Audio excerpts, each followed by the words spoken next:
Porque el discurso del vicepresidente de Estados Unidos, J.D. Vance, en la cumbre de seguridad de Múnich, puede convertirse en uno de los discursos históricos, en uno de los hitos del siglo XXI. Un discurso que puede cambiar el rumbo de la historia de Estados Unidos. Bueno, Estados Unidos no, más bien de Europa. ¿Por qué? Porque realmente vino a decir algo realmente importante a las élites europeas y a los europeos. Y una de las tantas cosas que dijo es precisamente que Europa se va a enfrentar en una encrucijada y solo tiene dos opciones. ¿Cuáles son esas dos opciones? Quédate conmigo en este vídeo que la vamos a analizar, pero además, conoce tú la historia de la vaca lechera. Es una historia motivacional importante que explica por qué las personas normalmente se anclan a la mediocridad y son incapaces de prosperar. Bueno, J.D. Vance vino precisamente a cortarle el cuello a esa vaca lechera que impide a los europeos poder prosperar. Tremendo. Quédate hasta el final, además, porque el discurso, tal como voy a desarrollar, te va a permitir entender muchísimas cosas que dejo para el final. Así que no te lo pierdas. Esto es algo importantísimo. Un discurso que estoy convencido pasará a la historia y que con el tiempo iremos revisando y envejecerá como un buen vino. Venga, vamos con el vídeo.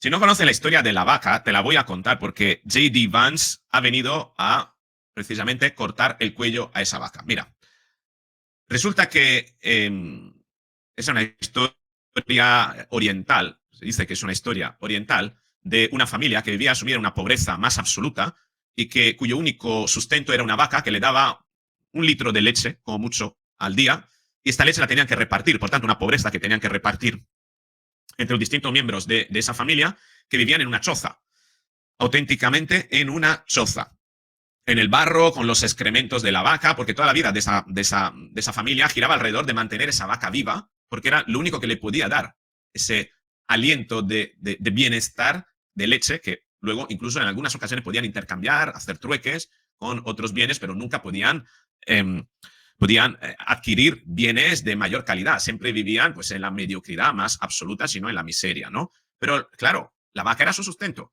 Es decir, lo que no podían permitirse que la vaca no tuviera comida, no tuviera bebida, no estuviera aseada, porque si no perdían su única fuente de alimento, ¿no? Toda la vida de esa familia giraba alrededor de mantener esa vaca viva. Bien, ¿qué es lo que ocurrió?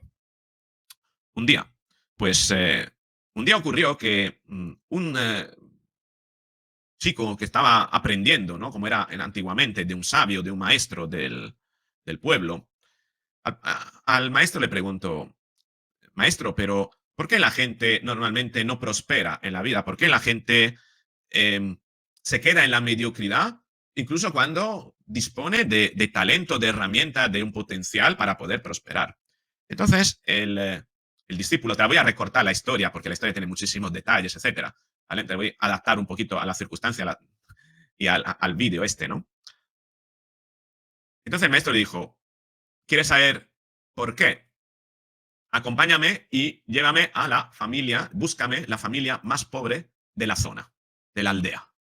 Entonces el discípulo fue a buscar en la aldea quién podía ser lo más pobre y se dio la casualidad de que los más pobres de esa aldea era precisamente esa familia que vivía alrededor de esa vaca. Encontró, por tanto, la familia más pobre, el discípulo, y fue al maestro y le dijo, la he encontrado, he encontrado la familia más pobre, ¿ahora qué hago? Y el maestro dijo, llévame allí. Entonces el maestro, pues el discípulo llevó al maestro allí y entonces el, eh, el discípulo y el maestro vieron un poquito las condiciones de esa familia. Y claro, ahí no había puerta donde tocar, simplemente fueron ahí, se asomaron, hola, hola, buenos días, traemos comida para pasar el día aquí, estamos de viaje, de camino, mañana queremos salir de viaje, pero bueno, tenemos algo, simplemente se nos da un cobijo. Claro, esa familia vivía en la miseria, pero ellos habían traído bienes que podían intercambiar simplemente para pasar la noche dentro de ese pequeño recinto donde vivía la familia con la vaca. Bien, entonces se pusieron ahí, pasaron, bueno, ellos ofrecieron, el maestro, el discípulo ofrecieron la cena, etcétera, ¿no? Pues la familia lo agradeció y llegó la hora de irse a dormir. Se fueron a dormir, ¿no? Y de madrugada temprano, el maestro levanta al discípulo y le dice, venga, venga, tenemos que marchar. Pero, maestro, que todavía no he aprendido, no entiendo qué es lo que pasa. Ahora lo vas a aprender, ven conmigo. Entonces, el discípulo recogió todas sus cosas y siguió al maestro. El maestro se fue cerca de la vaca se puso delante de la vaca, de lado, mejor dicho, entonces puso la mano en el bolso, sacó una daga muy afilada, le cortó el cuello de cuajo a la vaca cayó como si fuera presa de una estocada, pum, seca al suelo, dio ahí unos espasmos y murió. Maestro, maestro, ¿pero qué has hecho? Que le has quitado el mayor sustento a la vaca, a esta familia, esta familia. Shh, venga, vámonos, vámonos, corre, corre. Y se largaron. Se largaron corriendo, se fueron del pueblo. El discípulo pasó el tiempo, el discípulo se quedó siempre con esta idea, ¿no? Pero ¿por qué el maestro había cortado el cuello a esa vaca? ¿Eh? Eh, a esa familia que solo disponía de esa vaca. Qué crueldad, ¿no? Y la verdad que el maestro le dijo, un día entenderás. Era de esa enseñanza que el maestro quería que el discípulo, ¿cómo se dice? Estuviera como reposando, ¿no? Durante mucho tiempo, ¿no?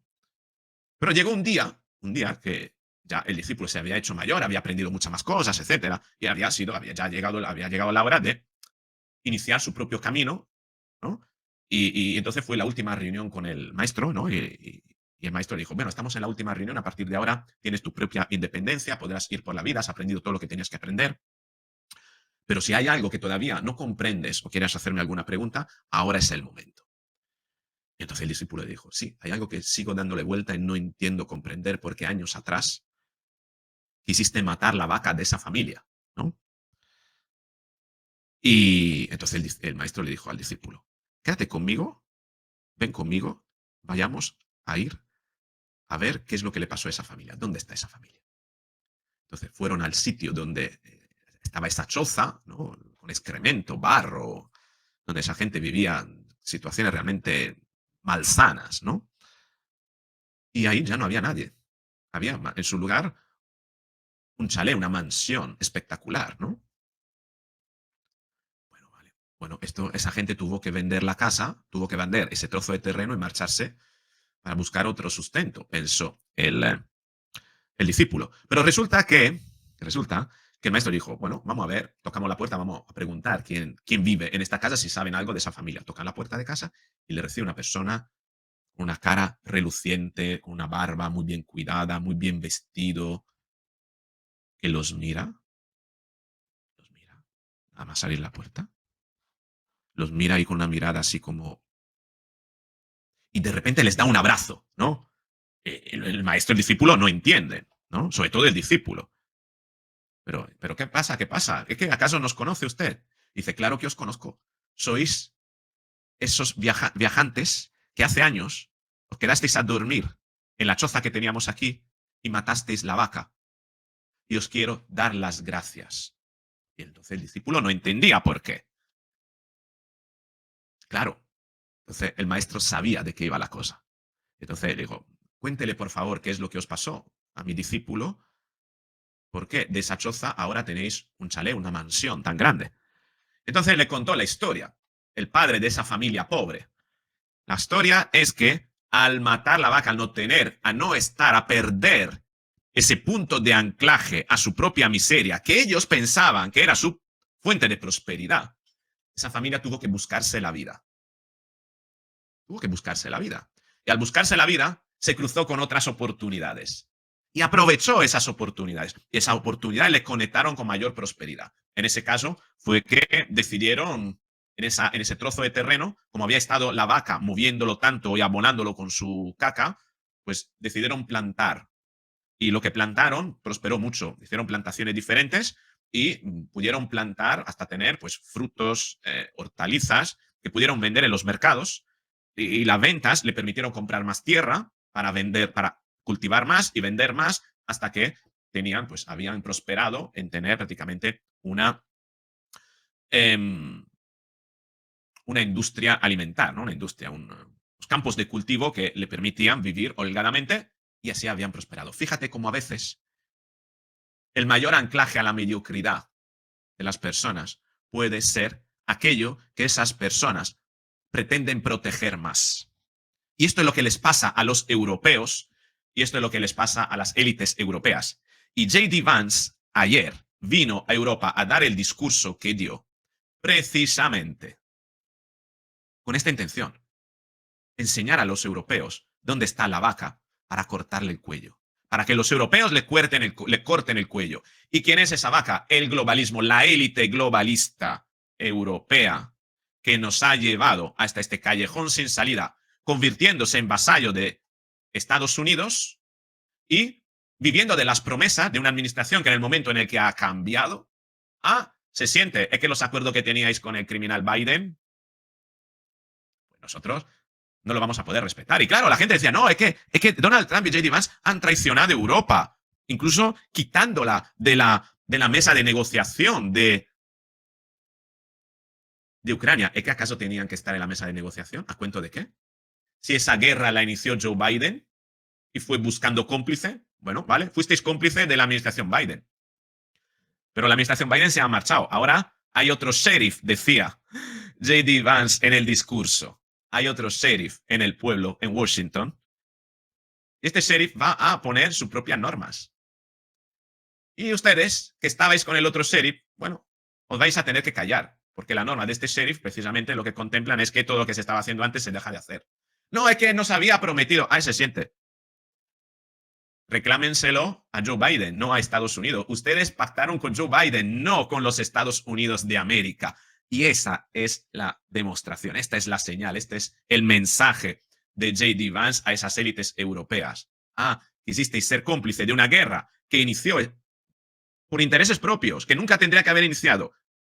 Y la inició Biden buscándose a un corrupto que vendió a Ucrania, a los ucranianos, para intereses de la administración Biden.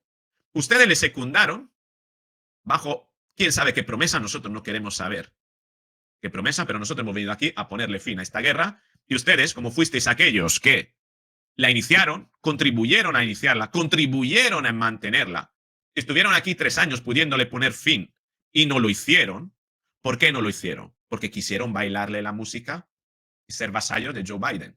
Y ahora ustedes se callan la boca. Ustedes no van a estar en la mesa de negociación porque no tienen derecho a estar en una mesa de negociación para finalizar una guerra que ustedes contribuyeron a iniciar y quisieron mantener. ¿De qué me sirve a mí ahora que ustedes aparezcan en la foto pudiendo, habiendo tenido 3 años de oportunidades para ponerle fin a esta guerra y sin embargo contribuyeron en mantenerla?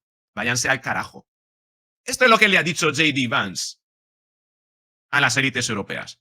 Y ha alertado a los europeos con este discurso de dar una bofetada a los europeos. Europeos, espabilen, porque esta gente ahora, que pretende seguir bailando a la música de un jockey, Joe Biden, que ya se ha jubilado, quiere seguir esa música y está dispuesta para seguir esa música y no asumir sus responsabilidades en cercenar las libertades de los europeos, tratando de censurar todo discurso alternativo que pueda poner en peligro el poder de esa élite en la que ellos se han enrocado. Ese es el discurso de Joe Biden. Joe Biden ha venido a despertar a los europeos y a decirles, a partir de ahora, tienen 2 posibilidades. Seguir siendo vasallos de Estados Unidos, en este caso encantados, y si quieren serlo, entonces haremos para que en Alemania gane AfD y poco a poco vaya cambiando, ¿no?, el rumbo ideológico de Europa para seguir siendo vasallo tal como erais antes. Es decir, ¿queréis seguir viviendo a la sombra y bajo la protección de Estados Unidos?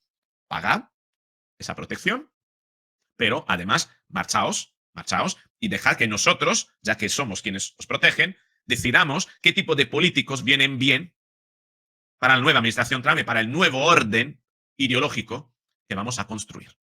Y si no, tienen la posibilidad de, ahora que está en el peor momento de su historia, porque ya no tienen la industria que tenían antes, ya no tienen el armamento y la defensa que tenían antes, ya no tienen el pulmón financiero que tenían antes porque se han desfalcado totalmente, bueno, pueden asumir sus propias responsabilidades, iniciar un camino más doloroso como independiente, desmantelamos a la OTAN y ustedes serán pues una fuerza más política dentro de ese juego de fuerza de un mundo multipolar, como son los BRICS, como es Rusia, como es China, y os trataremos no como aliados ya, sino como, bueno, otros agentes en el tablero mundial. Si ustedes tienen pulmón, tienen el coraje, tienen la valentía de intentarlo, pues háganlo. Y si no, sigan siendo vasallo, pero entonces márchense, porque nosotros necesitamos poner nuestros peones tal como la administración Biden puso los suyos.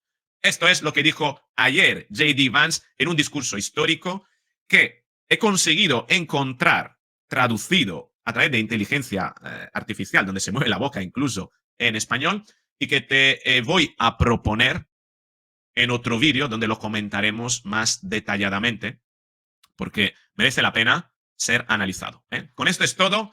Si este vídeo te ha aclarado algo, te ha sido útil, te invito a darle me gusta, compártelo, suscríbete, activa la campanita y nos veremos en el próximo vídeo.